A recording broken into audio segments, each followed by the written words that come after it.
It is 1:02. Good afternoon from the 104.5 The Zone Studios. I'm Jackson Williams. In the NFL, the Cincinnati Bengals have inked their top two wide receivers to massive extensions as Jamar Chase and the team have agreed to a 4-year, $161 million extension, making him the highest paid non-quarterback in NFL history. And the team also inked wide receiver T. Higgins to a 4-year, $115 million extension. In AFC South news, the Houston Texans have signed 2022 first-round pick Derek Stingley to a 3-year, $90 million extension with $89 million of that guaranteed. Stingley was a first-team All-Pro selection and Pro Bowler in 2024. In college baseball, we have a new number one ranked team. The Tennessee baseball team continued their 20-game unbeaten streak to start the season with a weekend sweep of Florida, winning by scores of 5-3, 10-0, and 7-4. The Vols have a 22-game winning streak dating back to last season's College World Series final. For our foundation repair and waterproofing needs, you need to visit USSTN.com. Breaking news at once on your home for the Titans and Vols. This is 104.5 The Zone.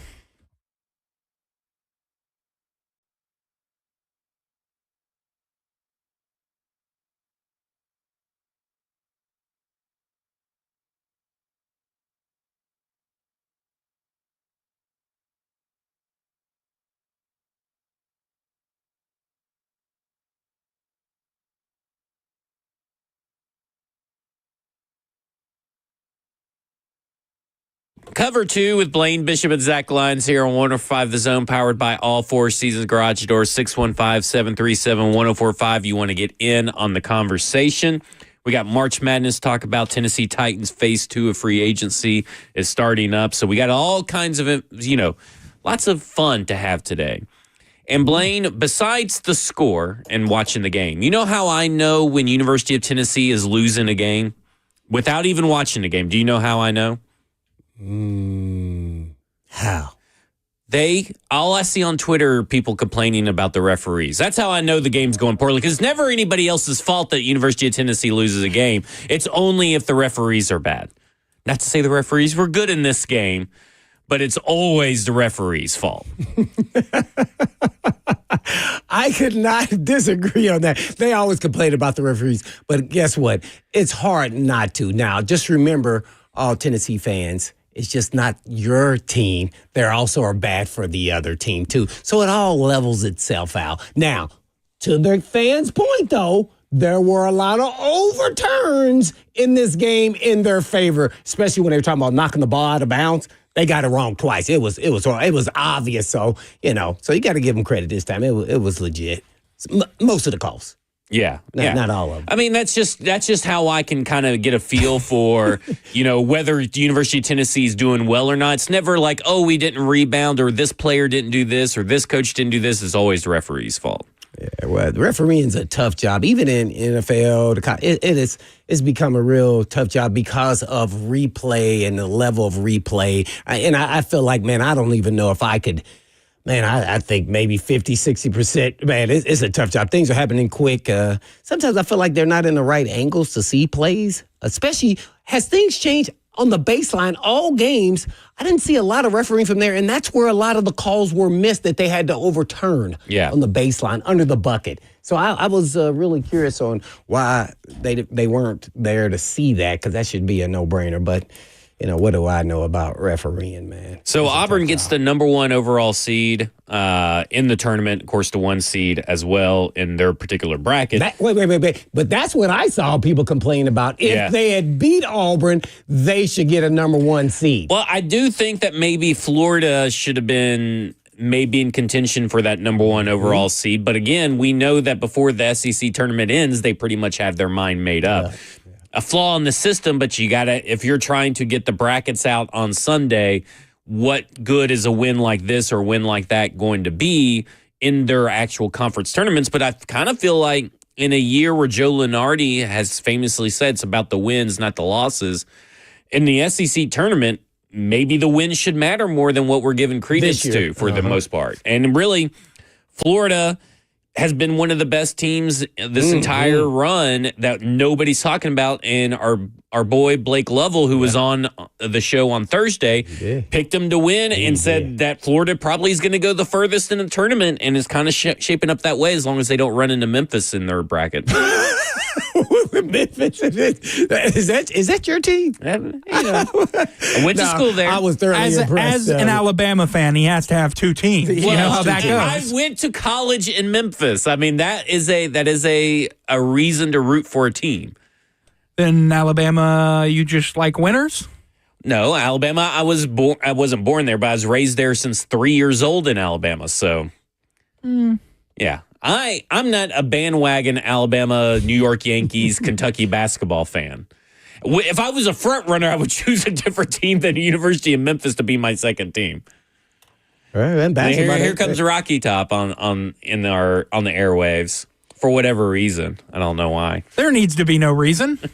So what are your thoughts on the tournament and Tennessee's play and losing to the champions there, Florida? I'm sure Gator Mike is happy today, but it was a good game. Just Florida has too much firepower on the offense. I think every run Tennessee went on, yes, they had an answer in every single time. It was an absurd three, like a fatal. I remember one. It was just Tennessee cut the lead down to 5, and this dude just comes up and hits a fadeaway three. I was like, you can't guard it. Like, there's nothing you can really do about that. That's just kind of tough for you. And yes, there were ticky-tack foul calls. It was, I didn't love the way the game was officiated either way because it's a championship game. I felt like it should have been more of and it was a physical game, but I felt like there were a lot of ticky-tack calls both ways. I didn't love the way the officiating was, but both teams went on runs, but every run that Tennessee went on, Florida had an answer, and every run Florida run went on, Tennessee didn't have an answer every time. So Tennessee lost the game. I do really like their tournament draw. I love the idea of playing Kentucky in the Sweet 16. I think that would be fun. Although I don't think they match up particularly well with the Vols. I don't think that's because they swept Tennessee this season. Well, it's hard to beat a team 3 times, though. It's hard to beat a team 3 times. I would love to play. I've always wanted that real rivalry tournament matchup, and I think I was looking at the seeding before the championship game and thinking Tennessee's probably going to be the top 2 seed, and I like their draw. I mean, if y'all make it past Wofford. Yeah. Go Vols. Stop this. There's always that one team that goes on a weird run because Cinderella team. Some guy starts just making all these threes at the right time. The Wofford could be that team. Oh, man, Tennessee, man. I thought they played solid. Chaz got in foul trouble. Gainey, picked up the slack. Milichek, he was in and out with foul trouble, so maybe some of the tic-tac fouls kept him from having more offensive output, but you just don't know because they always have somewhat trouble of scoring certain games. And, Florida just had dudes that knows how to put the ball in the bucket, man. It was insane, man, as Jackson was talking about some of the fadeaways. And every time that UT was, man, he felt like, oh, we're about to get him now. We're about to get him. Boom, they'd make a big bucket. It was wow. They are impressive. Yeah, Blake Love. I'm now thinking Florida's going to win it all. I really am. I wouldn't be surprised. I wouldn't be surprised either when you start looking at how all these brackets start shaping up. And he talked about Kentucky, but you still got Houston in Tennessee's bracket as well. I mean, it's a really tough bracket for Tennessee. Joking aside, but Tennessee has been one of the more defensive teams, but it's almost feels like to me like you got to get hot on offense. Not only can you beat because their defense is consistently good, yes, but you got to get hot on offense at the right time. And it seems like Tennessee has really struggled with getting hot on offense throughout their Rick Barnes tenure. What are your thoughts, especially Jackson, on really good defensive teams versus really good offensive teams? What is the percentage of who wins those battles typically? You think, if you made a guess, even you, Zach, what do you think? Because I feel like that's what eventually will happen when they get in the tournament, that offense somehow, some way becomes more important in the tournament. I feel like it does. I do too. But I will say this about University of Tennessee's defense is to me, the games I've seen this year, they do a really good job of bringing people down in the muck and the mire with them, like in the mud. Yeah. And if they can do that with some of these teams, which I don't feel like would be very hard when you're looking at the bracket, then I think that defense can carry them. But I think when you get to the Elite Eight or the Final Four, it's going to be especially difficult, especially given their depth issues. What's the expectations for Tennessee? As a 2 seed, it's got to be the Elite Eight. There you go. But I agree, Zach. They bring teams in the mud with them, and that's a key. But my key for Tennessee in the tournament, you have to make the key shots. It's not about like high flying, scoring 80, 90 points. It's about when you need a bucket, you have to hit, and that's been an issue in the tournament. That shot? Who's Jazz Lanier. Yeah, I look at Florida because they're super deep, right? And I believe, if I recall correctly, they're getting a player. And anybody can get hot, though. That's what I like about Florida. And they feed them. And they're hot right now. Speaking of Florida, let's go to Gator Mike, who wants to talk about the tournament. Gator Mike, you're on with Blaine and Zach. Hey, what's going on, fellas? This is a great Monday. And Blaine, I know you're a basketball guy, so I know you love watching my team play. Yeah, no doubt, man. They are really good, man. Wow. Yeah, and that's the thing we were just talking about off air. It's just they're so deep. So even the guys that come in off the bench, they're key contributors. They don't like they're just out there because another guy's in foul trouble. They can pick up the pace. But I think the thing that Tennessee has to get away from, which happened to them yesterday, they can't have those long scoring droughts like the 6 minutes without a field goal, or they can't allow their bigs to be drawn out of the paint where they're exposed, because that's the one thing yesterday. Florida was killing them as far as points in the paint, for either team. So I think that's one thing they really have to cut down on. And, the thing for me with Florida, I really like their draw, and they, like you said, I think to answer the question, Tennessee's a great defensive team. And one of my Tennessee buddies was like, I don't see Florida scoring like they did against Alabama, which we didn't reach 90, but we got close. So, Tennessee, they've got to be able to do that. But like you said, Florida was hitting some unreal shots yesterday, because especially when Tennessee cut it to 5, I was getting a little antsy. But Florida always had an answer. So, maybe this will be a magical year for Florida. I think for Florida expectations for me, they got to be a Final Four team. But I think, Tennessee needs to get to that Elite Eight for sure. Gotcha. There you go. Thank you, Gator Mike. I think that is as level-headed as you can expect from an opposing team's fan base. Like if you're a Tennessee fan, you're listening to that is an honest, objective assessment about the game, which is very rare. Well, yeah. But Gator always gives us a fair analysis. Yeah. So, I expect nothing less. When we come back, we'll continue giving our thoughts on the tournament, but we'll also talk about Titans free agency. This is Cover 2 with Blaine Bishop and Zach Lyons here on 105 The Zone.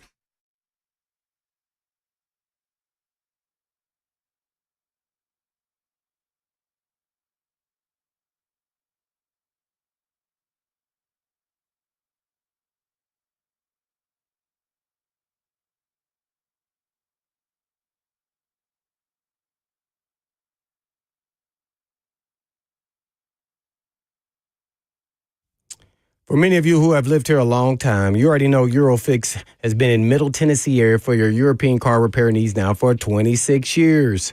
We've all gotten to watch them grow. And I don't know about you, but I love watching a hometown business take off. Well, we're now proud to announce the 5th location in Mount Juliet for Eurofix on Mount Juliet Road, right across the street from Dairy Queen. And Eurofix can serve you in Franklin, Hundred Oaks, Murfreesboro, Belmead, and now Mount Juliet. Pretty cool getting to watch a small-town mechanic starting in the barn of his backyard of a single-wide trailer and now grow to 5 locations repairing thousands of cars each month. And at Eurofix, you get a 3-year nationwide warranty and a free loaner car with every repair appointment. And all you have to do is just give them a call at 844-EUROFIX. That's right, 844-EUROFIX, or you can visit them online at myEurofix.com. That's myEurofix.com. But always done playing, Joe.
We've got the trucks, all the trucks, all the trims, all the towing, all the bells and whistles, and all at Truck Month Savings. Two Rivers Ford is Ford Truck Central.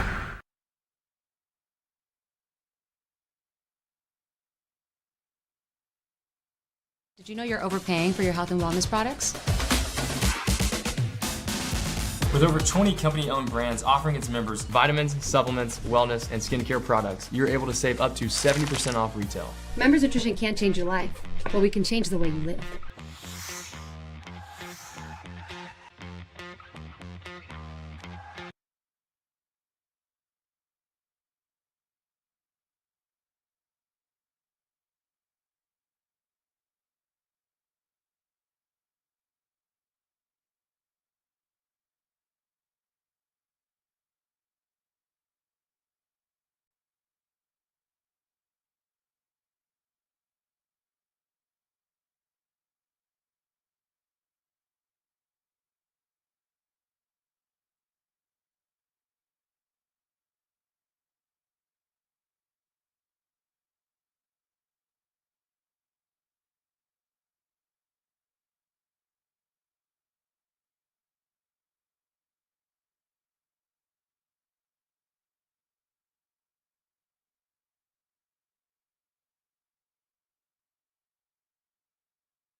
Cover 2 with Blaine Bishop and Zach Lyons here on 105 The Zone, powered by All Four Seasons Garage Door, 615-737-1045.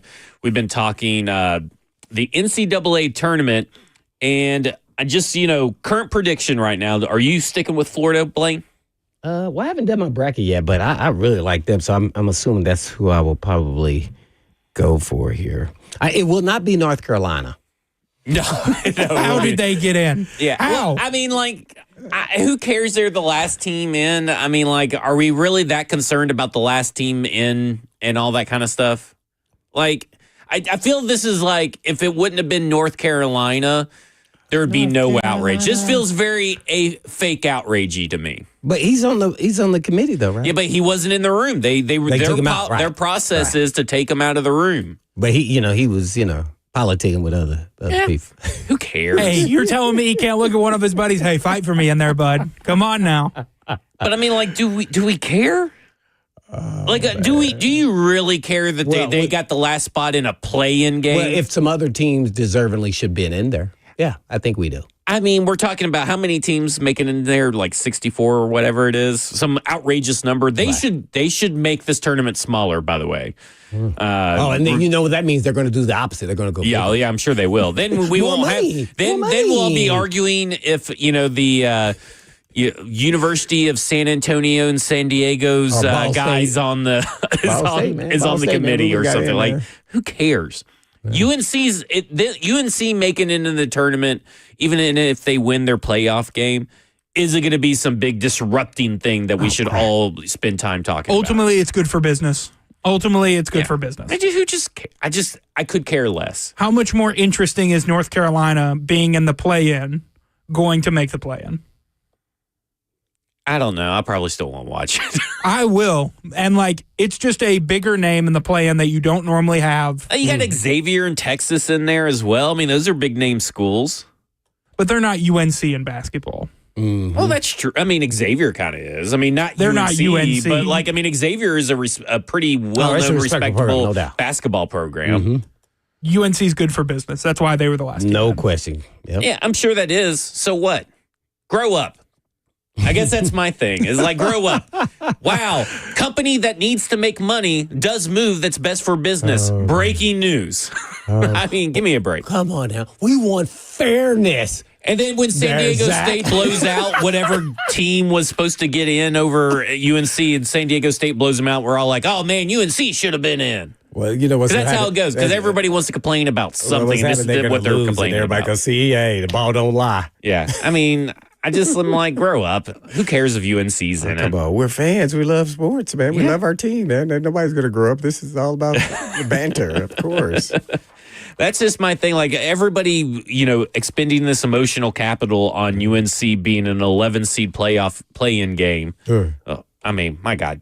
Is there nothing else going on in your life that you have to complain about this? Duke fans, I get it. Kentucky fans, I get it. I get the rivals, but Tennessee fans should not give a crap if UNC made it. I don't know not. if the Tennessee fans care. But that's just how I kind of look at it. Is this who cares? Who cares? Here's the thing, though, I do care about. What do you care about? Memphis isn't. It drew. Okay, we're going back. Memphis over North Carolina, you do care about. Yeah, Memphis drew the dreaded 5-12 matchup.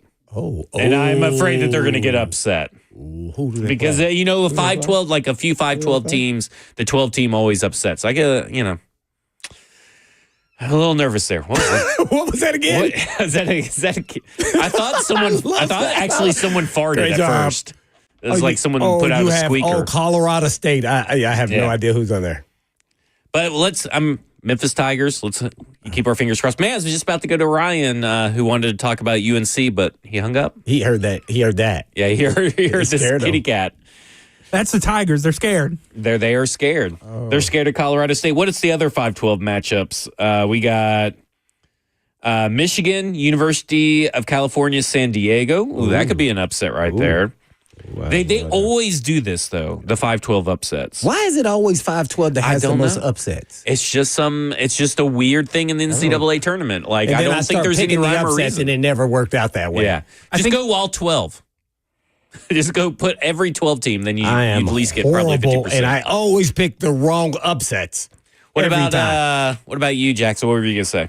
I've picked Kentucky to lose in the first round every year in the past 4 brackets. I've done pretty well. Yeah, they got Troy. I was thinking about going the Troy upset. I think Illinois gets them in the second round. Yeah.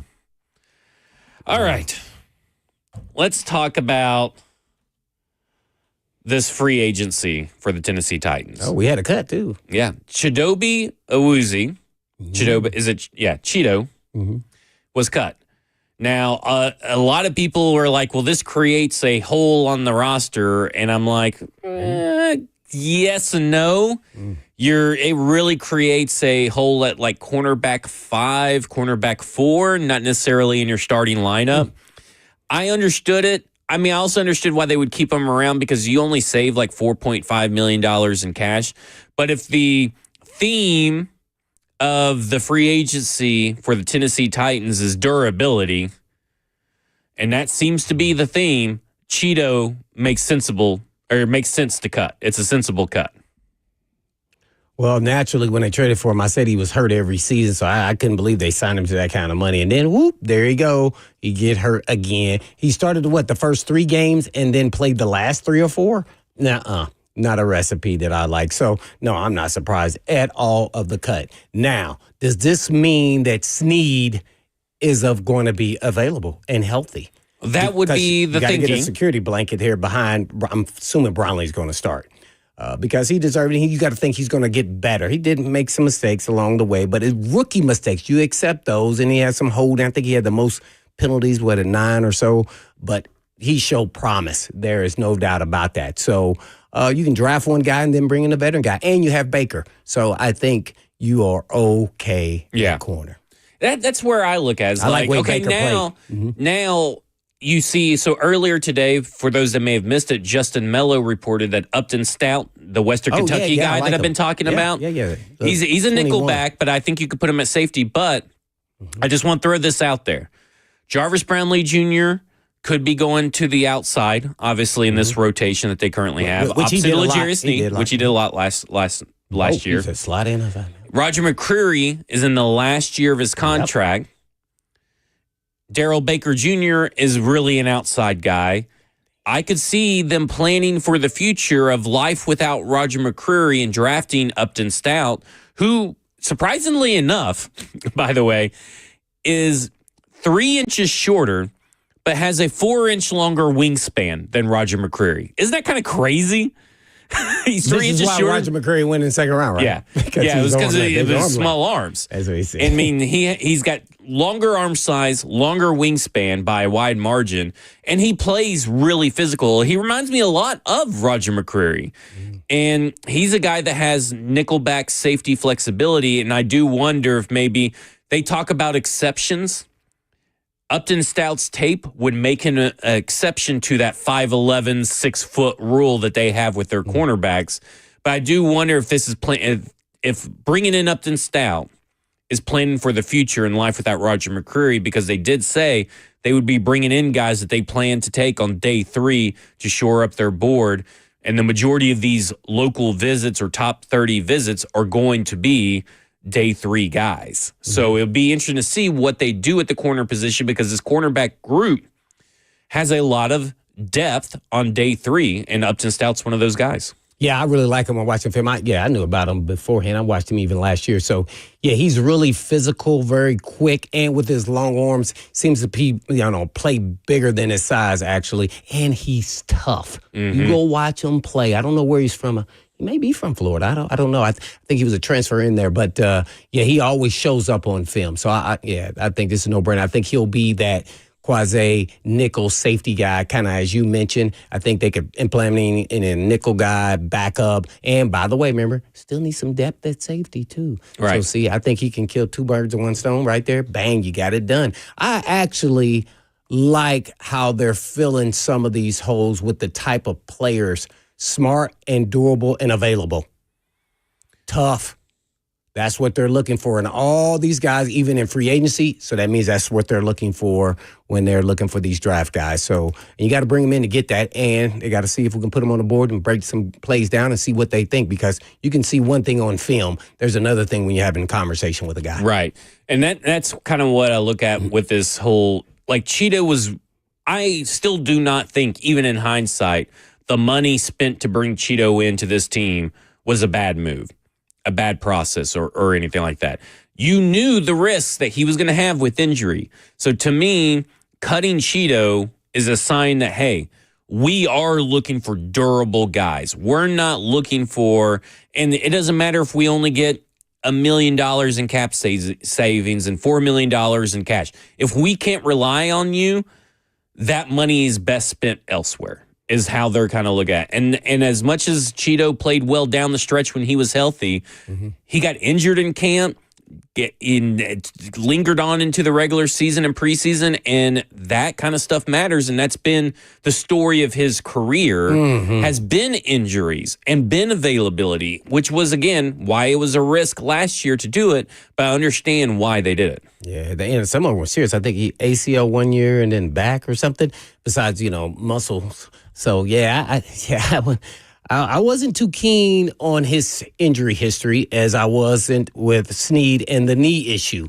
So I just thought they paid too much. And another correction of what they are saying Rand did. Yeah. Whether he was all in. Whether that was true or not. Right. Yeah, that was under his watch. So, so I'll be interested to see who they bring in, whether it's young guy or the veteran guy. I think they have the veteran guy in Baker. He was solid, man. I hadn't watched him very much until he got here, and, man, I was thoroughly impressed. I actually think he could be somewhat of a starter to a certain extent. I don't know how much he can get exposed if he starts as much as he did last year, but it didn't seem to, get exposed to too much. I mean, how anything. many deep times speed is probably the problem, but he has length. He's long. He's tough. He's smart. There you go. And he's available all the time. So let me bring up this point with Darrell Baker Jr. is how many times throughout last season do you remember Darrell Baker Jr., a play happening by the opposing team's offense and you going, man, I can't believe Darrell Baker Jr. did that. Oh, I don't think I can't even recall of one. And I'm sure there is one or two. I'm sure someone's going to be like, he could have done this or that. But again, those guys get paid too now. Yeah, I mean, but again, he's an undrafted free agent guy doing that on a regular basis where you're kind of like, you kind of never really talked about Darrell Baker Jr. in a bad way or a good way. And sometimes that is the sign that a cornerback did his job, right? Absolutely. Because they're not throwing his way for whatever reason, or he's making plays on the ball or something like that. And again, our passing offense wasn't as big of a hindrance as the run defense. Sorry, our passing defense was not as big a hindrance as our run defense in most games. But we saw Jarvis Brownlee Jr., he would get beat. He would grab. That's something that we knew about him going into the strap process, that he tends to be very physical. But Darrell Baker Jr., you just never really heard his name called. And I have to say, he was one of the guys that I would bring back, and I'm glad they did, along with Mike Brown, who I think are two young defensive backs that you need to have on this team that can start in a pinch, and you need guys that can start in a pinch. Yeah, and then you have three safeties, you have multiple corners, so yeah, I like how they're methodically moving along. No big names, but solid players. And that's what you do when you're building your team, and then you get your superstars. Maybe one in free agency, and then you got to get the rest from the draft. I'm still curious, though. The best and most important position is the quarterback, and we don't know what's going on there. And if you can't have a quarterback, I think the phone is ringing there in there for Jackson. They may have to play him at quarterback. I think it's ready. I think it's going to be Cam Ward. Like, it's going to be very hard to convince me that they're going to trade out of that pick without getting like 2 firsts, maybe even 3 firsts plus multiple other picks. Like, I think there's going to have to be a 20% overpay by the New York Giants on draft value to be able to get that number 1 overall pick, because I think that they love Cam Ward. I think from everything that I have kind of gathered from their actions, everything that I've kind of heard from national people, from local people, from what I've heard from inside the building, is that they love Cam Ward. Now, there is a good chance that I say that, and that is because we are hearing all that because that's what the Titans want us to think. They want us to think that this team loves Cam Ward because they want the Giants to have to overpay, and maybe they're comfortable risking or taking a Shadur Sanders at 3 if he falls past the Cleveland Browns, which is the new rumor floating around is that he's not. Maybe they're comfortable with taking Abdul Carter. And maybe this is all just smoke. We have to take that into account. But by their actions, I have to say that I tend to side and believe that they really do love Cam Ward, and Cam Ward's the option. Right, and I agree with you. But if they do, how would you, I guess, navigate to try to get more picks with the picks you have left, or would you? If they do take Cam Ward. Yes, if they do take Cam Ward. So I would do a trade like the Falcons and Cardinals did last year. So the Falcons traded up, and I don't remember the the number picks, but I didn't remember the round. They swapped seconds, and the Cardinals ended up getting a third, but only having to give up their 6. So they traded their 2nd and 6 for the Falcons' 2nd and 3rd, and the Falcons moved up to pick number 35. So that should be the template for any trade, is for you to trade back. You may give up one of your 6 because you got 2 now since the Kenneth Murray trade, and swap seconds. And they only dropped, I think, 8 spots in the draft, if I remember correctly, in the 2nd round. So they were able to get and pick up an extra 3rd. And I think that's smart. What were the exact terms? The Cardinals traded down from 35 to 43, so that's 8 spots exactly. Look at that. They sent their 6th rounder in exchange for a 3rd rounder, 79 overall. Yeah. Bang. So 43 and 79 for 35 and a 6. Lies Lions. There you go. But that's kind of how I look at it. It's like, okay, well, you don't pick up a copious amount of picks, but you do pick up an extra top 100. Yeah, and you the reason don't why I have say a that third. is because this is a middle draft, 2nd, 3rd round where you get some really good, solid NFL players. You got to be in the mix. I would like be to in the mix. keep- Those guys could eventually. They probably could be starters. I want to keep as many. I want to get as many picks through the 1st and the 4th round as possible in this draft. That'd be, even if that means trading my 6th and my 5ths to get up into the 4th round, whatever it takes. I would like to get as many picks in the 1st and the 4th round as possible. And now, obviously, I still want to take Cam Ward in all this entire scenario, and I think that's what they're going to do. But I look at it and I go, if I could take these 2 5ths and 2 6ths and my 2nd round pick and somehow get all my picks in the first 4 rounds, I'm all in. I'm all in. Well, last question then. Do you believe they are all in on Cam? They like him, or it's because they're not getting the capital that they think they should get to trade out of it? They like him enough to take him, but they're still not getting the collateral that they really believe that they should get. I think they love Cam Ward. And that's why I think it's going to take a lot.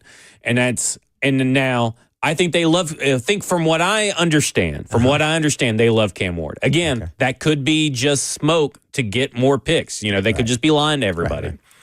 But I think they love Cam Ward. And I think there's a reason why it kind of maybe took them a while to come around to this.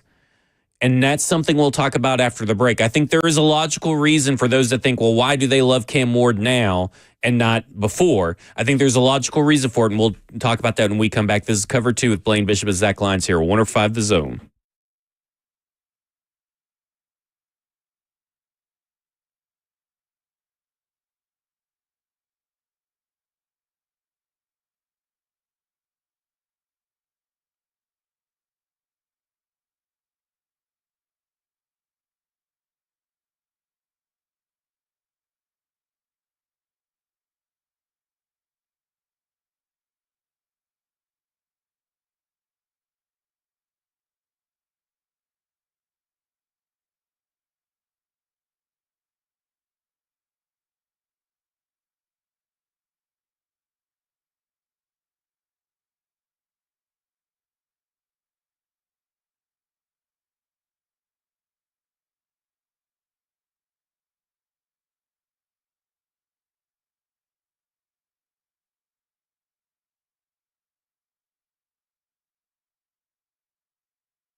Cover 2 with Blaine Bishop and Zach Lyons here on 105 The Zone, powered by all Four Seasons Garage Doors, 615-737-1045. We have some breaking sports news.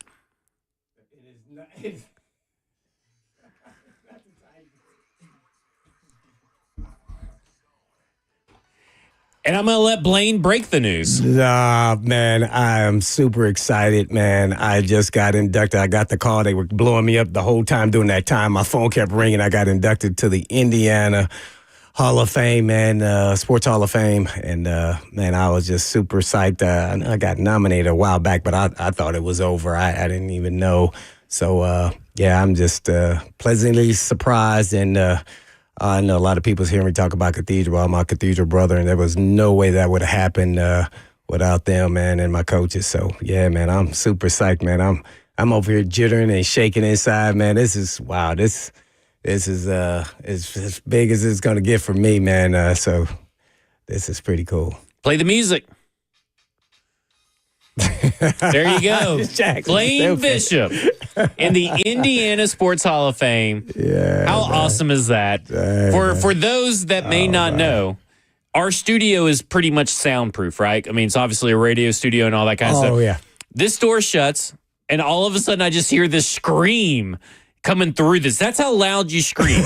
how excited you are. I could hear you, and I'm like, oh my God, is everything okay? I knew you looked must at the have got hallway good too news. because I said, oh, somebody's going to think something crazy is going on. Yeah, I knew you must have got good news because I mean, it was a scream of elation and joy and all that kind of stuff. But the chat is very happy. We got some congrats, some let's go, congratulations. Blaine is the man. So there you go. Everybody knows before my wife. It's in my family, so I haven't even talked to anybody. But yeah, that'll be an Oh, were you emotional gonna get day. you in trouble for discussing it on here and telling all these people before you had to tell your family? I didn't even tell my family I was nominated. Yeah. So are you one of those people that you kind of like don't want people to know until you actually got it? I am that way. I'm that way. Yeah, I don't like it because it's just until it happens, it happens. I also feel like there's a level that you jinx yourself, like you put that you tell people and then you don't get it, then you have to tell them you didn't get it. Like it feels like a jinx. But you got it, so it doesn't matter. Yeah, I did, man. I'm pretty pumped. I'm pretty psyched, man. I'm ready to just leave. I'm ready to go party to the 30, man. Yeah. Bubba and Dixon says, best there is, best there was, best there ever will be. So excited for Blaine, the hitman. Yeah, it's just really weird. I never, maybe everyone should set their goals higher. I never tried to be in any Hall of Fame of any kind. And then just to get this or even be a Pro Bowler at anything. So I just wanted to give the best that I could do with what, God's talent gave to me. And, man, it's been a really heck of a fun ride, man. That's awesome. That's awesome. And like I said, I mean, like I could hear it from in here, and you get to came in, you're celebrating and all that stuff. It's awesome to see. I'm glad we got to be here. You don't ever see me like that. Not since you laid a hit. That was a little taste of the hitman right there. I was not since you laid a hit on somebody at a football game have I seen you that excited. Kind of hurts my feelings. You weren't that excited when I was my first day, but that's all right. Well, guess what? I may jump for joy if they take Cam Ward somewhat close to that. It won't reach that level of intensity for sure. There you go. Let's go to the phones just real quick. Let's go to Nate in Omaha. Wants to talk about the draft. Nate, you're on with Blaine and Zach. Hey, what up, guys? How y'all doing, man? Doing good. How are you? Good. Yeah, I love the show. Congratulations, Blaine, man. I appreciate it, man. Yeah, man. Thank you, man. And then the Indiana Hall of Fame. That's a big deal. Yeah, but I want to talk about the draft, man. Like, in my opinion, man, we're a fan base. We need some hope, man. I mean, you got to take care of him. Whether he did or whatever, you got to take him, man, because we need some hope, man. And nothing against Will Levis. He showed some flashes last year, but we can't go into another year, But come on, man, we got to take it, And speaking on the Hall of Fame, I grew up in Jackson, Mississippi. I went to Smith. Used to play with the Jaguars, and I know that I hear the hitman always talk about how good he was. And I was just wondering, Blaine, do you think he deserved to be in the NFL Hall of Fame? And thanks for taking my call, man. What'd he say? Emmitt Smith. Emmitt Smith. Emmitt Smith. Jimmy Smith. Jimmy Smith. Jimmy Smith. Sorry, Jimmy Smith. Yeah. Oh, for the I know you used Jaguars? to always. Yeah, I used to always talk about. I went to the same high school, and I hear you talk about it sometimes here, man. I was wondering, like, I feel like he should be in the NFL because I see some of these receivers going in, and I'm like, man, Jimmy was better than them, man. So, yeah, thanks for taking my call, guys. Thanks, Nate.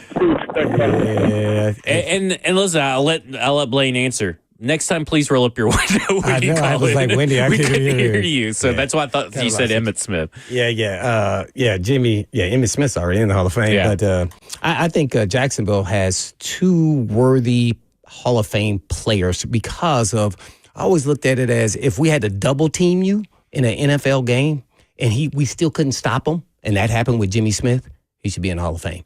Now, I don't know if it's the off the field issues really play a part in that. I don't know how they view that, but man, him and Fred Taylor are bona fide Hall of Fame. I've said this multiple times about Fred Taylor, best running back, all around running back. I played against him. We played him twice a year, and Jimmy Smith was elite of the elite. And I used to love because the coaches would be like, "Oh, he only runs a 4.5." I said, "Did you turn on the tape and watch him play? He does not run a 4.5 with equipment on. I'm sorry." This guy was fast and blazing, and he was beating everybody deep every game. And we would double him, and we still couldn't. It was like, well, dang. So when you go into a game, the game plan dictates who are the elite of the elite. Yeah. And when we still can't stop you, you're a Hall of Fame player. It is no doubt. And that ain't just with us. That was game after game after game. It was like, whoa, this dude he's a little bit different. Well, it's interesting because I find it so odd that a coach, and maybe as an assistant coach or whatever, but like a coach would even bring up their 40 time. Mm-hmm. Because that to me doesn't mean anything. Well, that was a scouting report. Okay, the scouting report. They give us a scouting report, so it wasn't like that. You were saying he was slow, but they were just giving us a scouting report of him. And I was like, man, but I don't know about that. Because we talk about it all the time. Game speed is way totally different than play speed. He was 40 speed. He was fantastic. But those two dudes are Hall of Fame players in my mind, without a question. Like when you double a guy, like double team a guy, and he still puts up big numbers. Like, what are you guys? I mean, do you just guys say that's why he gets paid the big bucks, or why he's a future Hall of Famer? Like, I mean, obviously you want to stop him, but like if you find yourself in a game and you guys are, I wouldn't say spiraling is the right word, but you just can't stop a guy. Like, what goes through your head? I think for a defensive back, I think what you can say is it's just like getting beat on a touchdown. You say, did he earn it or did I give it to him? And if he earned it, it's just no way around it. It was that day. It was his day. And, we're going to play him twice a year. Hopefully we can contain him next time. So I don't know if he had as big a days, but he definitely had some big plays against us. But he was special. No, you have to have this mental mindset that, okay, as a defensive back, is when you get to the sideline, you sit there and say, dang, man, we doubling. We still can't stop him. And you go, well, guess what? We live for another down. Let's dare him to throw it. Are you ever tempted to maybe hit him? Dare them to throw it over there again. Yeah. Oh, to hit him illegally? Yeah, maybe like just push him a little bit, or something. You may get a flag, you may not. I'm not talking head hunting or anything, but like, I try to play within the rules. Maybe something that gets him a little T-Rex arms, right?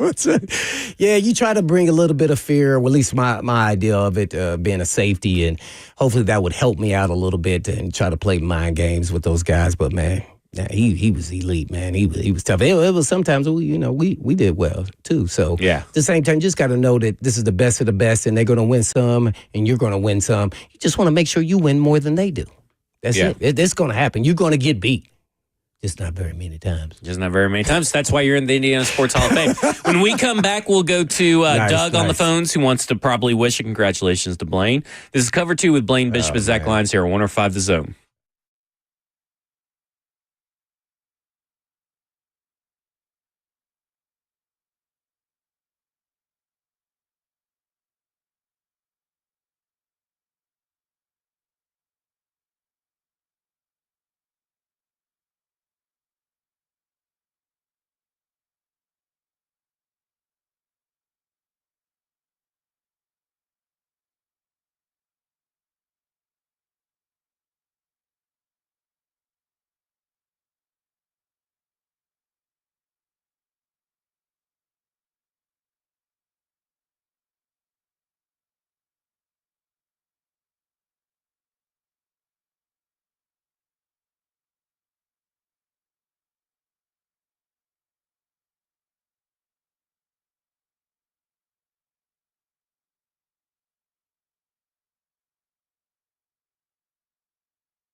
It is 2 o'clock. Good afternoon from the 104.5 The Zone Studios. I'm Jackson Williams. In the NFL, the Cincinnati Bengals have inked their top 2 wide receivers to massive extensions as Jamar Chase and the team have agreed to a 4-year, $161 million contract extension, making him the highest paid non-quarterback in NFL history. And the team also inked wide receiver T. Higgins to a 4-year, $115 million extension. In AFC South news, the Houston Texans have signed 2022 first-round pick Derek Stingley to a 3-year, $90 million extension with $89 million of that guaranteed. Stingley was a first-team All-Pro selection and Pro Bowler in 2024. In college baseball, we have a new number 1 ranked team as the Tennessee Vols continued their 20-game unbeaten streak to start the season with a weekend sweep of Florida, winning by scores of 5-3, 10-0, and 7-4.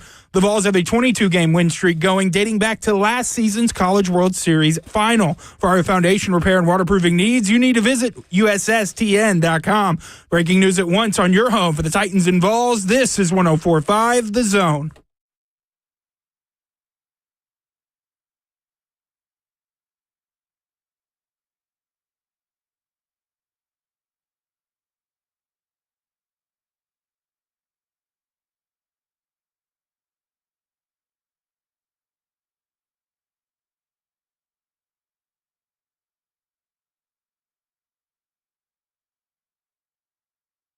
Cover 2 with Blaine Bishop and Zach Lyons here on 105 The Zone, powered by All 4 Season Garage Doors, 615-737-1045. You want to get in on the conversation. I'm joined, of course, as always, by Indiana Sports Hall of Famer Blaine Bishop across the way. Just got the news at the last hour. It was awesome to hear. Yeah, we're going to go. was cool. Yeah, we're going to go straight to the phones and go to Doug, who wants to talk to Blaine. Doug, you're on with Blaine and Zach. Hello, Doug. Are you there? Hello? Yeah, we hear you now. Gotcha, Jackson was sleeping at the wheel back there. Okay, well, let me start this off again. Huge congrats to the Hall of Famer, Blaine Hitman. Appreciate it there. One, I only own 2 jerseys. Nope. Mac 9, rest in peace, and the 2-3, which I wear, wash with care, wear faithfully, and handle carefully. Only wear it to certain affairs. My Blaine Bishop story is I tried to mimic my numbers to you, 59205, try to stay in those parameters. I got married, went on a cruise, wore Titans gear, and everybody was treating me like I was a king, didn't know what it was. I wore the 2-3. These ladies came up for an autograph, and they said, Mr. Bishop, can we have your autograph? There's nothing about me that looks like you. And what was crazy, the guy that said, he's not Blaine Bishop, and I've told this story before. I think I told it to you. In his wallet on the cruise ship, he had a picture of you standing beside him because you had just come off that cruise. So I said, it's crazy. Here's a Venezuelan guy working on a cruise ship that knows I'm not Blaine Bishop. The only person, these Americans had no clue. They thought I was you. That's my claim. That's my people's. Again, yes, that part. So again, that's my claim to fame, but I've always been a huge fan. You are the one. You set the standard on that backside. It's never been the same since you and Mark Robb. You deserve to go in the Hall of Fame. Very nice. Big ups to you. So what do you think about Cam? Well, you got Cam. You liking Cam Ward? My question is, what happened all of a sudden that we're not interested in Sanders? I'm waiting to hear the reasons why. One day it was him, one day it's not. Who knows that it may switch back again. I'm a dude that don't get tore up over the draft till it happens. Gotcha. Things have happened. There you go. That's wise advice from Doug. Yes. We appreciate it, Doug. No doubt. So here's kind of where I view this whole Cam Ward trajectory from afterthought behind Shedeur Sanders for the Titans all the way up to now.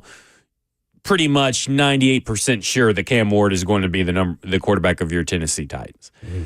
And I think it just all comes down to, I don't think the Titans were pumping up anything with Shedeur Sanders. I think everybody else was. Mm-hmm. In a quarterback class lacking stars, in a quarterback class lacking a lot of debate, it was kind of, Shedeur Sanders was your kind of, during the season, QB1 type prospect. Then here comes Cam Ward slowly over the season, starts making some noise and makes his push to be considered quarterback one by the masses, right? So I'm talking the national media machine. And then what happens is at the end of the year, everybody kind of gets a little low on the quarterbacks, and then they get really hot on the quarterbacks. This is every year. Yeah. There's no consistency, it feels like, when it talks about draft prospects, because I think a lot of people base their information from the get-go with the information they have, and the information they have is broadcast angles, right? Broadcast views. Not everybody gets to the All-22 throughout the season as the season progresses. So for the Tennessee Titans, though, we know that they have had scouts watch these quarterbacks, but the staff hadn't. Mike Bergonzi hadn't. Chad Brinker maybe has here and there, but through his, process and everything that his responsibilities does, he only gets to watch tape 4 hours a day. That's what he said in the booth during the preseason. He watches prospects 4 hours a day. They didn't get to their meetings where they're hitting the film until after the Senior Bowl. So that is a reason why I think that the case for, because me and Stoney Keeley, we were talking about this the other day. He goes, well, why just now are we now hearing about Cam Ward? Why are we just now hearing about it at the Combine? Because that to him, that kind of signals, well, maybe they just don't love him like everybody's kind of saying that they do now. And I said, well, let's think about it, right? Let's look at their offseason process. It wasn't really till after the Super Bowl, in between the Super Bowl week, when Mike Bergonzi got hired, right? You get Mike Bergonzi here. Well, we know that Brian Callahan himself has said that he hadn't watched the tape or any film on any of these quarterbacks. And what was the process? They immediately go to the Senior Bowl. So you may have time to watch a little bit of tape here on plane rides or something like that, but you're focused on the players at the Senior Bowl. Then you go into the darkness retreat, the off-season darkness retreat, right? Like, they spend 12 hours a day watching all this tape. And when did we start hearing about more and more about Cam Ward? Was more and more as you got closer to the Combine. And what was the big thing that everybody said about this process? This whole team said this entire time, we're preaching patience over panic. We got to get these guys in a room. We got to figure out what makes them tick. That's super important, because last year they touted Will Levis all offseason, as soon as he got the job, without really knowing what makes him tick, without even, took the job. Man, I could do something with Will Levis, and that was the thing. They're not making that mistake. So they went through the process, and I think that as the process progressed, Cam Ward showed what Don Davenport and Kayla Anderson told me about him as the player at our company Christmas party, was that once you meet him, you get it.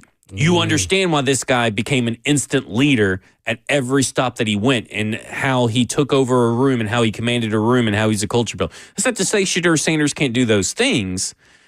It's just that I think that the progress, if you're looking at the actions and the timeline that the Titans have laid out for us, you are seeing why Cam Ward is making this kind of perceived late surge to be quarterback one for the Tennessee Titans. Do you think it's just they finished their due diligence and said, this is our guy? Everybody was in unison, like everybody did their job, watched film, met him, and came out with the same impression, like, this guy is our guy. He's sharp, he's tough, he can do everything, every throw, great leadership skills, which I think people underrate at the quarterback position. They assume that they have them, but some guys are just good players, and they're not good leaders. They're just kind of quiet and into their own world. So, it has enough vocalness sometimes that you need, especially at the NFL level, to make sure to demand that they are to do what they're supposed to be doing and being in the right spot. So maybe once they finished all that and said, hey, he has all the arm talent in the world, as the brains are backing up, probably saying also they get to compare him to Will Levis. Yeah. Guess what? We're not going to have the same kind of mistakes methodically through the process. Different people. We're going to make sure we're going to dot our I's and everything else here in this process, and make sure mentally he is what we want him to be, and not just physically. Yeah, I look at it and I go, I think that's why they were taking their time, right? I think that's also why they wanted the top four prospects, Travis Hunter, or they at least were efforting to get Travis Hunter in before free agency, but they were trying to get Shedeur Sanders, Travis Hunter, Abdul Carter, Cam Ward. They got 3 of the 4 in before free agency because that's going to dictate their free agency plan. And from all accounts, I think that the Shedeur Sanders combine meeting was a little rocky, but fine. And the 30 visit was good. But I think at every stop at the combine and the 30 visit for Cam Ward, I think it was like exceptional because we've heard the rumblings nationally about those things. But from what I think about, at least specifically about Cam Ward, is like it's exceptional. Like it is culture builder, future franchise quarterback. And I look at it and I go, they love him. Again, this could be just smoke to get the Giants to overpay for the number 1 overall pick, like really go crazy for it, especially because there's no settling with Aaron Rodgers right now. That's still floating out there. Russell Wilson's still floating out there. They're bringing in Jameis Winston, today the Giants are. So like they may be creating a air of like, hey, Cam Ward, number 1, super desperate teams. You're going to have to trade up a lot to give up on him. So we'll see, but I look at it and I go, I think the timeline tells us, their messaging about this offseason tells us that maybe if Cam Ward would have been available for an all-star game like Shedeur Sanders was, maybe this would have started a little earlier, but he wasn't. He wasn't available to until the combine. Shedeur Sanders had a little bit of a leg up on being available at an all-star game, which for everything that we've heard, the all-star game went exceptionally well. Combine happened. Cam Ward starts off hot. Consistency between the meetings and all that kind of stuff matters. And I think that Cam Ward showed that consistency. And I think when they got him in the door, you saw that, hey, we're building our free agency plan around him. We're not going to attack aggressively and be in on these free agent quarterbacks. They were never truly in on Aaron Rodgers, never truly in on Russell Wilson, never truly. They had a particular price point that what was about pretty the Mac much Jones and no Mac Zach Jones. Wilson. Zach Wilson, not sure. I'm not sure on Zach Wilson, but we know no Mac Jones. They weren't in. That's two different people have reported that, and so they were never in on Mac Jones. So I think that at this point, that their actions are telling you their lack of movement in this quarterback free agency class should signal to you that because of their process, their very thorough process, they've landed on Cam Ward QB1, unless they're just pulling the wool over our eyes for a trade, which is possible. Right. And when we come back, and we're going to take this call too when we come back, is you tell me what would it take for them to change their minds? We'll do that when we come back. This is Cover 2 with Blaine Bishop and Zach Lyons here on 105 The Zone.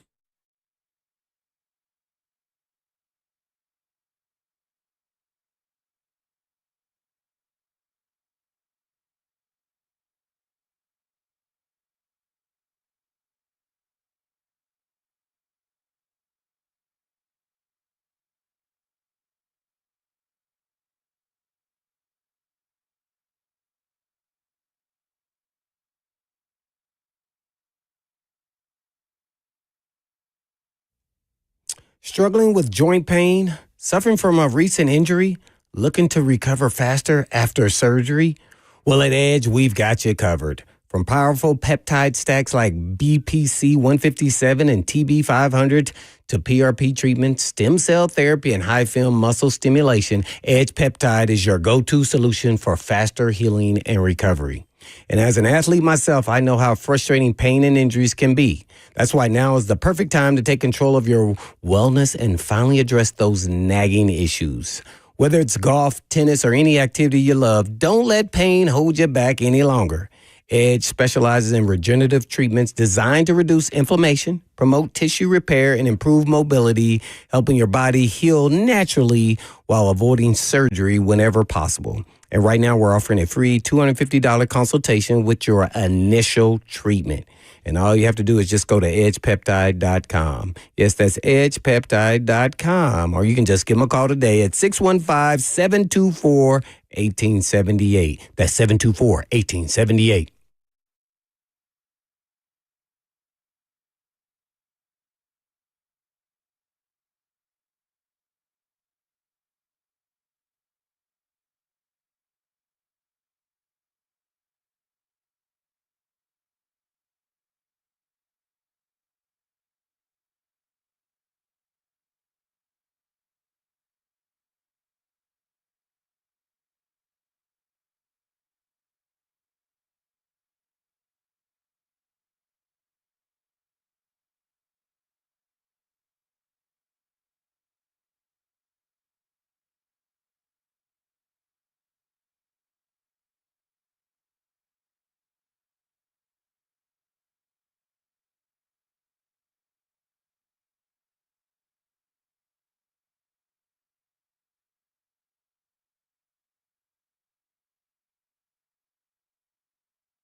Cover 2 with Blaine Bishop and Zach Lyons here on 105 The Zone, powered by all Four Season Garage Doors. 615-737-1045 is the conversation. And Blaine, you asked me a question before we went to break. What was that question? Regarding Cam Ward, the Tennessee Titans, and the New York Giants. The question was, what would it take to get the Titans, now that they have their mark on their guy, as you say, and what would it take for them to trade out of the pick now to make them say, let's think about this one for a sec? All right, so I said roughly, like, typically in these trades, it's a 20% overpay. So you take the value of the pick times 20% and all that This stuff. is based off of history. Yeah, based off of history. So that's 3,600 points is what you need to get. 36, okay. So you're looking at the New York Giants' first-round pick this year, second-round pick this year, third-round pick this year, first next year, second next year. Now, obviously, you could maybe change that other second for next year into a first in 2027, but typically I think that you'd probably go for the pick next year. So that is a 20% overpay, a little bit over, maybe like 21%, but that's roughly what it would cost for the Tennessee Titans. Do the Giants have that? Collateral? Giants have all that. Okay. Now, they may not want to part with it, Right. but they do have all of that. If you were the Giants, would you give somewhat similar to that deal based off of the pressure that they have there to win with pretty much the pieces in place to be at least a playoff contending team? Do you think bringing a young quarterback in will help you get there? I think so. With Dayball, because if you're talking about the last 2 years, it's been a mixture of Daniel Jones, Tyrod Taylor, Tommy DeVito, and I think I'm missing a fourth quarterback in there for the New York Giants over the last 2 years. It has not been good. They signed DeVito back, by the way. Yeah, they did. And I look at it and I go, he was the best of all those. I've never heard of before until he played. He did all right. GM Joe really let that one good year of Daniel Jones and under Brian Daboll's first year really influence their plans there. Or someone in the building did, I will say that. So I look at it and I go, if I'm them, yes. Because I've always said that I do not think this quarterback class is as bad as whatever everybody thinks it is. And I saw that Matt Miller of ESPN put out this list of, like, he would have Cam Ward and Shedeur Sanders over the quarterbacks since 2020 that have been drafted in the first round. Like the 18th best quarterback and the 19th best quarterback or something like that. And I'm thinking, combined with all when you're talking like guys like Zach Wilson are in there and all this stuff, and look, maybe when you're talking about what they were when they were coming out. When they're coming out, not after game. Maybe my assessment is just a little bit different of when those players were coming out. But I wouldn't have them that low. And I definitely, they would probably crack the top 10. I'd have to really go back and look at every quarterback prospect that we're listing here off the top of my head. But I don't understand. I've never understood the hate with either of these quarterbacks, and I still think these two quarterbacks are close. I personally still, it's a pick your flavor kind of thing. I personally still like Shedeur Sanders over Cam Ward, but I understand why I have them 1A, 1B, right? Like that, it's the separation that I have between Shedeur Sanders and Cam Ward is very close. So it's one of those things where, like, I understand if the Tennessee Titans were to take Shedeur Sanders over 1 overall or Cam Ward 1 overall. Okay, I'm going to give you a scenario. Yeah. All right. Caleb Williams. This is all pre-draft. Caleb Williams, Jaden Daniels, Nix, Penix, Ward, Shedeur. Give me your order. And May. Sorry about that. I probably would have had. Give me your list starting from. Yeah. I think if I go through what I did last year, I would have gone Caleb Williams, Drake May.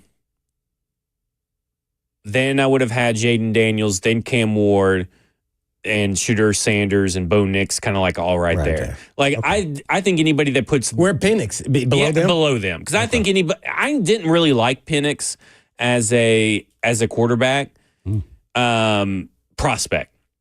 I was just the injury history and all that kind of stuff that I was just kind of like, I don't know about that. And that system had like 3 NFL wide receivers and all that kind of stuff. Not to say that, he couldn't land somewhere. You had to get it to him. Yeah, I think I looked at him as like a second-round guy.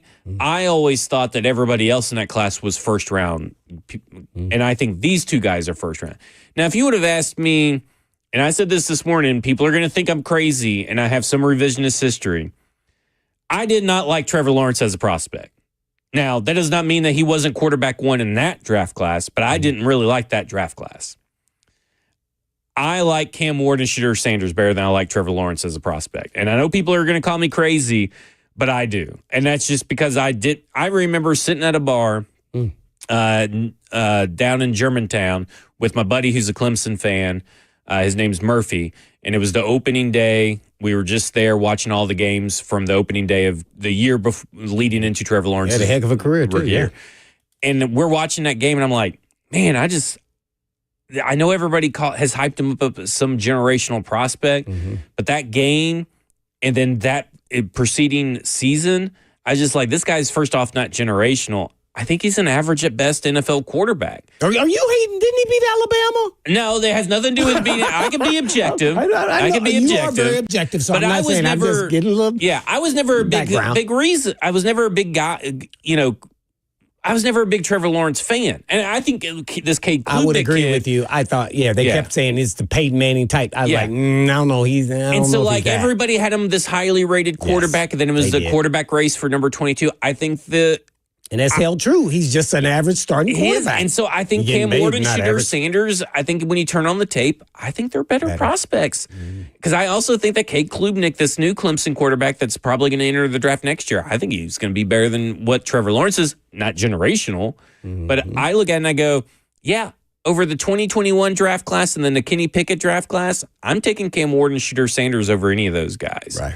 Yeah. And maybe, obviously 2023 is a little bit murkier because I was really high on Bryce Young. I really got drunk off Anthony Richardson's highlights, which that was a learning moment for me. Was that It's pretty hard. I mean, when you watch him, you go, wow. Oh, my God. You're thinking of everything you can do. And then when he played Tennessee, that's when I'm really watching. I'm like, man, even though they lost, it was just like, whoa. Big learning moment on Anthony Richardson right there. Things not to that's what made you throw to the side. Go down you got to play, start so many games and everything else. And he didn't meet that criteria. And so, I look at it and I go, okay, so maybe they're probably third or fourth in that draft class, right there with C.J. Stroud, but that's not a bad guy to be there with, right? C.J. Stroud, because I had him at third in that quarterback class. So I kind of look at it and I go, this quarterback group is not at least these top two prospects are not as bad as what people make them out to be. And I do think when we were talking the other day that you're talking about overall prospects and reaching, I asked you, you said that if you're a top 10 player on a big board, it's not a reach to take you at 101 if you're a quarterback. Right. Yes, I agree. And I agree with that. And I do think that Cam Ward and Shedeur Sanders are both right top there 10. At that spot. Maybe 10 and 11. They maybe 9 and 10. But I do think that right there, I don't think it's an overpay. And I think that if you're the Giants in this situation, all that to say, if you're the Giants in this situation, that's a guy you trade up for. And even if you get Shedeur at 3, if you believe you can get him at 3, man, you have to be very sure. Don't give up anything. Yeah, you have to be very sure he's going to fall to you because right now, what do you think the Browns? Signs are pointing that the Browns may take Shedeur. I know that. Hey, there's some stuff this weekend. Listen, I know it's Instagram crap and all that kind of stuff, but he was exchanging conversations with the Cleveland Guardians player. I don't know anything about what's his name, like Trevor or something. Is it some Cleveland Guardians player? But he was exchanging a lot of messages back and forth with him. And we've heard comments, from various people about Shedeur Sanders and Todd McShay, who we talked about last week, right? I said last week he said they heard from 2 teams with high-ranking officials that Shedeur Sanders did not have a good combine interview. The Cleveland Browns were the one. He went on the record today and said the Cleveland Browns were not one of those teams, and they had an excellent interview with him. So I think that was somebody just trying to throw shakes so he could drop to them. I don't know. Maybe that was the Giants. So I do think that this idea that these two quarterbacks are going to go 1 and 2 is a real possibility. And I've kind of said that I don't think he drops out of the top 3, Shedeur Sanders. And I think that this is kind of where it's at, is that I think right now we'll see how the rest of the process goes. But like, I think 1 and 2 is going to be Shedeur Sanders and Cam Ward in some form or fashion. And I look at the Cleveland Browns, Kirk Cousins sticking at Atlanta. They're pretty much gonna, I keep told him. you, I didn't think he was going anywhere. They ain't going anywhere. Yeah, right. So if that's the case, their quarterback options are pretty slim to get them over the hump, because Deshaun Watson, congratulations to him, I guess, because he got engaged. That was a big story over the weekend, like we should care. But like, he's not long for the Cleveland Browns. I would tell him not even come to the facility. He can rehab wherever he lives. Yeah. Yeah, I mean, you're getting paid either way. Right. Just don't be here. Yeah, I don't need all that negative vibe going on. So I look at it and I go, I think Shedeur Sanders is going to be the pick at number 2. I really don't think that he's going to fall out of the first 2 picks. And then everybody's going to look really silly and start backpedaling and start changing their assessments when it happens. Just watch. Oh, yeah. Because everybody said that, oh, he's not worth, a top 10 pick and all this stuff and, all this crazy crap. The film don't lie. Mm-hmm. And I've said from the get-go, Cam Ward, Shedeur Sanders are first-round talents. I have them in my top 11, 12 players-ish players. I haven't finished all my stuff, so I got to leave a little leeway. But who's your 3? Who's creeped up? Anybody changed? Who you got a 3? Not really. Nobody's a first-rounder? I haven't had no. No? I'm not buying the Jackson Dart stuff. I'm not buying the Tyler Shuck stuff. The biggest mover for me would be Kyle McCord. He's my QB3, but I don't think he goes in the first round. Mm-hmm. And so I think once these 2 quarterbacks go off the board, everybody's going to be filling their roster in different ways. I'd be very surprised if someone took Jackson Dart, Tyler Shuck in the first round, and I would laugh at him for doing so. I know there's a thing as quarterback desperation. Watch this. But I'd laugh at him. Are they better than Pickett? Yeah. See, I don't know. I don't know. That's a little debatable. They are. Of course, I didn't like Kenny Pickett. So I thought he's supposed to be a 3rd round guy, but they were desperate. There was not a lot of quarterbacks, so they pushed him up. Now there's 2. To draft one of those guys in the first round would be such a big mistake. Desperate times, desperate measures when it comes to the quarterback. Yeah, the desperation is real. The thirst is real. There's going to be a 3rd quarterback taken. We got to have a gentleman's bet so you can try to win back your dinner. We'll revisit this. Yeah, because I still owe you a dinner. We'll revisit this closer to the draft. We'll do a draft betting show where we bet, maybe make some friendly wagers and stuff like that. Jackson, he's all in. Jackson, did you find out the Cleveland Guardians player that he was messaging? Travis Bazana? I knew it was a Travis. Did I say Travis or Trevor? You said Trevor. That's pretty close. I've heard That's about both because we're ways. talking about Trevor Lawrence. He's one of their top prospects. Yeah, there you go. So, like, Cleveland prospects getting together. Oh. There you go. Be nice. But at the end of the day, I do think that, I understand that people have their flavor, right? I know a lot of people like Shedeur Sanders because he's a safe, it seems, as safe a bet as a prospect as you can get. But do you like Shedeur over Cam? I still do. But that's because of how I like my quarterbacks. I don't mind a risk-averse quarterback with deadly accuracy. And these people that say that he doesn't have an elite trait, go and watch the film. I think his accuracy is elite. Like, I think when you start looking at the metrics and you start watching the film and you're matching up this and that, he's one of the most deadly accurate quarterbacks to ever come into the NCAA. What about him holding on to the ball? That's something, that he's talked about at the press conference at the Combine was that he understands that he was playing hero ball.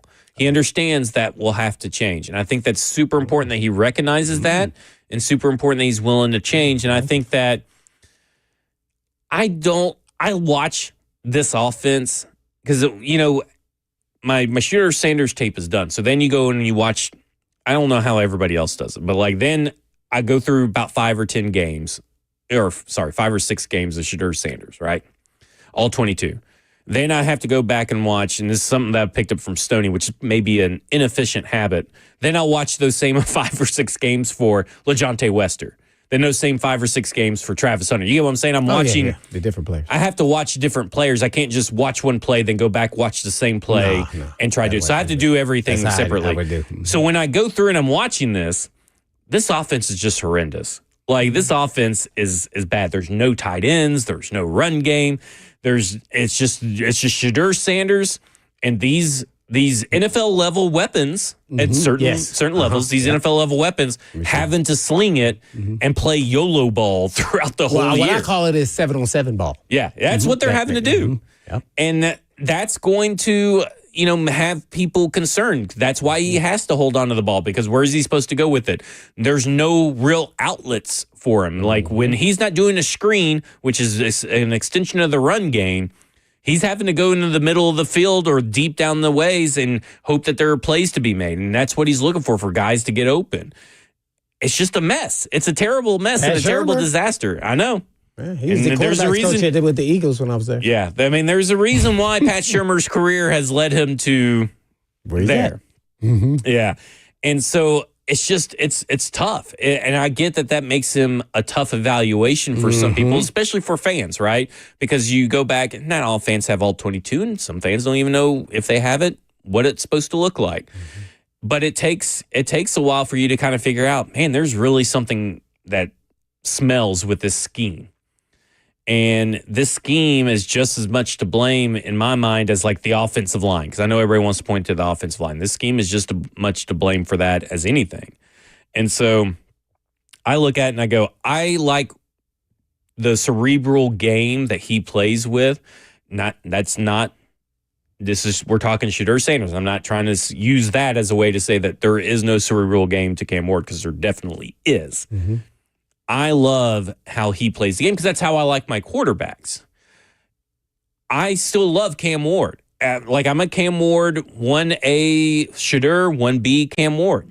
I just think that little bit of separation is basically my preference, not necessarily because I think that they both show good things on film. I don't think it's necessarily that I think that Shedeur Sanders can't miss and Cam Ward isn't, or vice versa. It's just my preference of how the quarterbacks play the game. Do you think he fits the Callahan way? Who fits the offense better? Fits it best is Shedeur. But that does not mean that Cam Ward, first off, can't fit this system. Right. And two, that Brian Callahan wouldn't be willing to adapt and add things to this system to make Cam Ward go.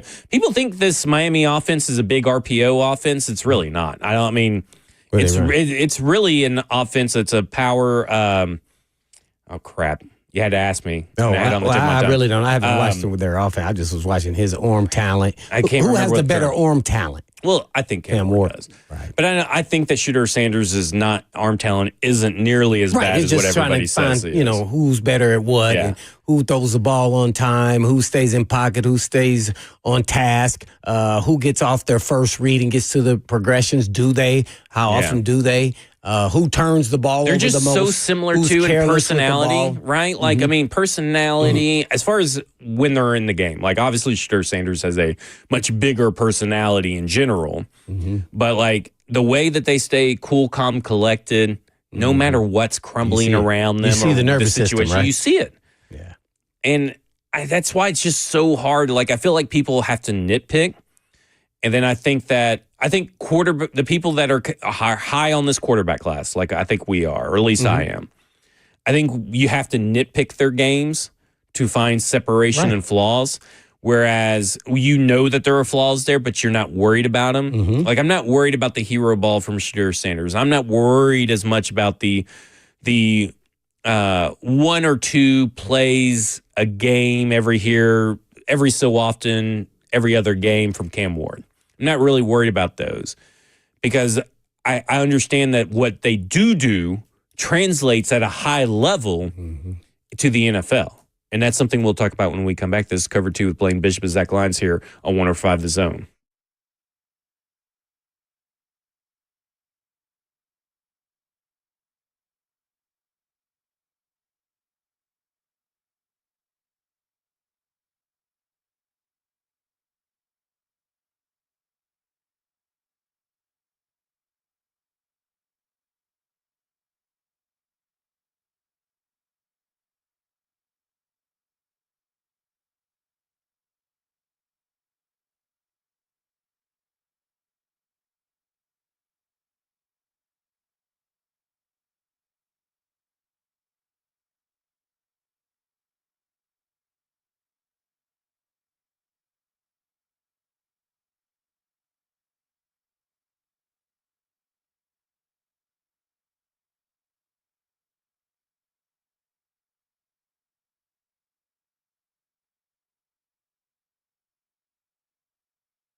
Cover 2 with Blaine Bishop and Zach Lyons here on 105 The Zone, powered by all Four Seasons Garage Doors. 615-737-1045 if you want to get in on the conversation. A little house cleaning to do on some Cam Ward, because we talked about it on Friday. We only had an hour show. Now, our internet was terrible, so I couldn't find which site had the stats. So we were talking about 50 career fumbles, which I had seen various places. I went and researched it on Cam Ward, and I look at it and I go, okay, so I couldn't remember if it was Fox Sports. I know I'd visited the site, but couldn't remember. PFF, 50 career fumbles, according to PFF, from Incarnate Word all the way to Miami last year, 50 career fumbles. State too. Wow. Yeah. So 50 career fumbles. Does not mean they were lost. Right, that's true. But still, that also means that he fumbled. Number, what do you think? That's over 80 turnovers over the course of a career. Little scary. But you have to look at it, the fact that he ended up getting better at controlling the ball and not doing that. Now, he still had, I think, 4 fumbles with Miami, and I think it was like very minimal interceptions. So, but that's where Shedeur Sanders kind of, breaks away. You know his numbers too? Is that Shedeur Sanders has a very, very low career, one of the lowest turnover-worthy play percentages in the NFL. So he's very good at not turning over the ball. Sometimes that means he took a sack when maybe he should throw it away. Holding on the ball. But he is trying to play hero ball, but his hero ball is very, very safe. Which is kind of crazy to say, but in the end, that's what the film shows you. He'd rather take a sack than take an interception. Yeah. And maybe that's something also you have to work on, is like, okay, you either got to throw it away or you got to make the throw. If you get intercepted, we can live with the interception, live another day, right? Because, there were times that Brian Callen talked about that. But do just want to say that is that situation as far as those two are concerned. So did that make you feel any differently about Cam, like for him to be over Shedeur? I know you kind of favor Shedeur over Cam, but the majority of the NFL guys feel like Cam is and they're just looking at the talent. He has a more talented arm. Doesn't mean he's a better player, but that's a lot for me, man. When you say he got better with protecting the ball, did you see anything different or heard him say anything different that he did to? No, I think it's just you're talking about a guy that essentially in high school wasn't asked to play quarterback. Right, they have they ran that wing tee offense in high school. He averaged, I think, anywhere from 11 to 16 passes per game. So when you get to college and you're a 0-star recruit, you kind of have to learn everything there is to know about playing the position. And I think over time, what you saw is a guy that became more confident in who he is as a passer, more confident in what he's seen from the defense. Dan Orlovsky put it really good, and I think I'm getting the words right. He called it controlled aggression. Because there are plays where you can see him in the particular play that he showed today. He showed 2. The first one, he goes to his first read, reads that the first read's gone, goes to his second read, and he's about to throw it, and then realizes that the last second that read is gone, goes to a guy right in front of him, and makes a play. And he said that's that controlled aggression.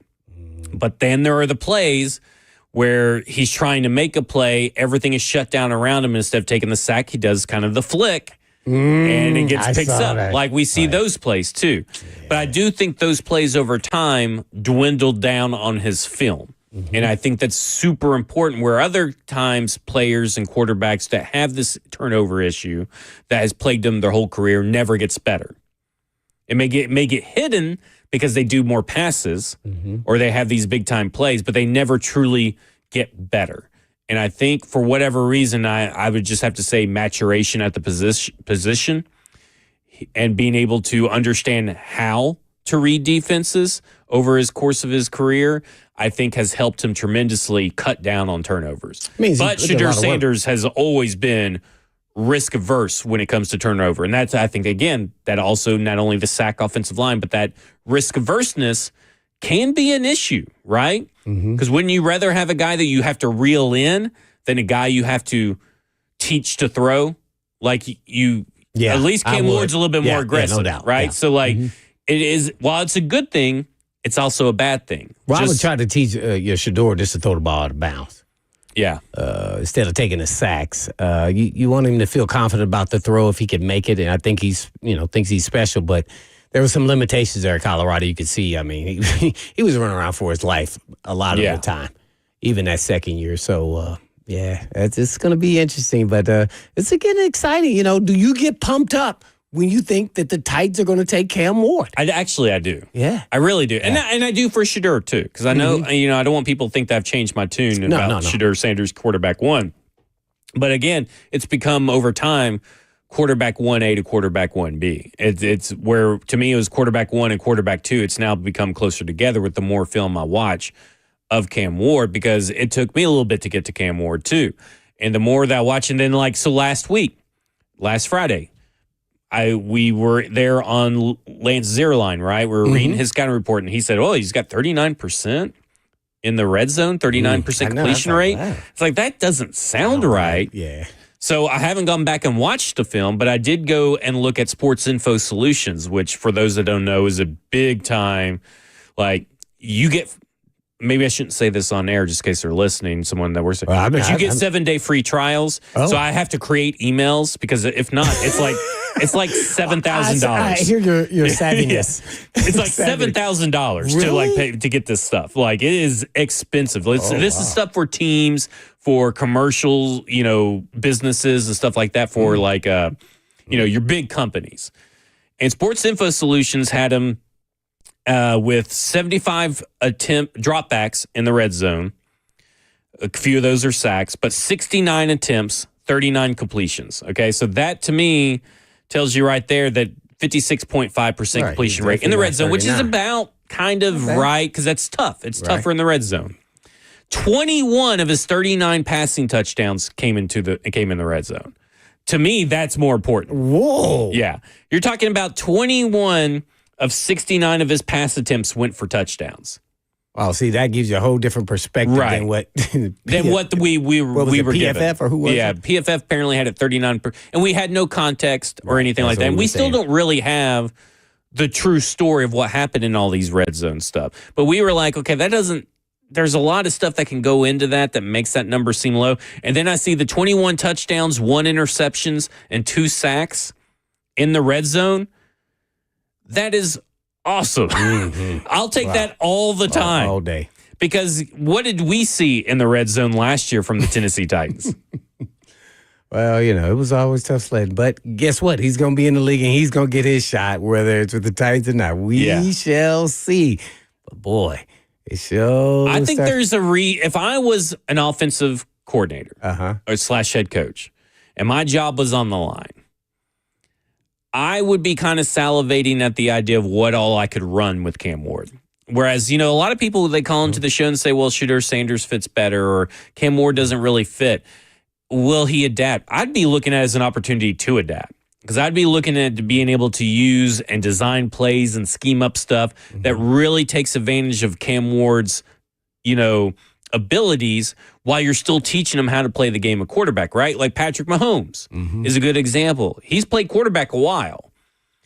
And Andy Reid was able to develop, of course, he got the benefit of sitting a year, but was able to kind of let him be him while letting him also learn how to play quarterback. And I would be doing the same thing with Cam Ward. I wouldn't be trying to pigeonhole him. Shador Sanders may make your life easier.